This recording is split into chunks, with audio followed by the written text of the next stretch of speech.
I'm gonna hit you with an interesting question. So last time I was on your show, you ended by asking me a really interesting question that I really enjoyed answering. Yeah. If you could go into history and have a conversation with one historical figure and ask them one question, who are you talking to? Historical figure. Yeah.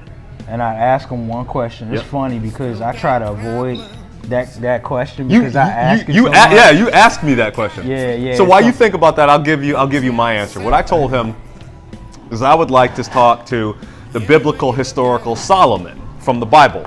Because Solomon was in a position, he was super wise. He was in a position one time where two women came to them with a baby and they were trying to determine who the mother of the child was.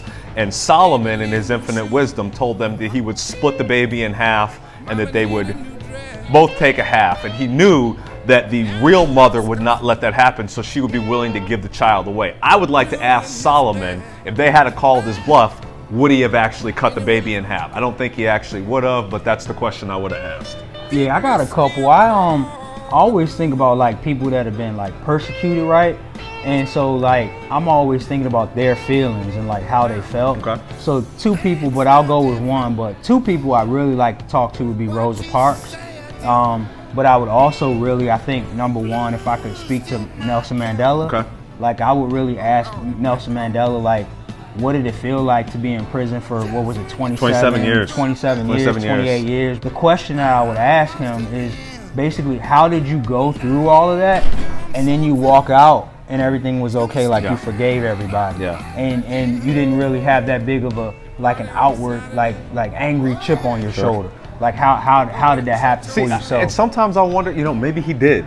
Yeah, but we just didn't see it. Yes, nothing outward. Nothing outward. I'm sure that's why I say outward, because I'm sure he had a chip on his shoulder.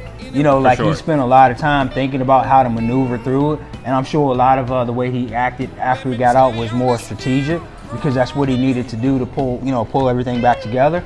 Apartheid was running rampant and such, and so like for him to do the long walk, right, to freedom, after 27 years, and then come out and still sort of be peaceful and fight for some of the same things that he went to prison for, but like really forgive people. I have a hard time kind of understanding like how he did that. So I would just ask him how did he deal with that every day, knowing that he was innocent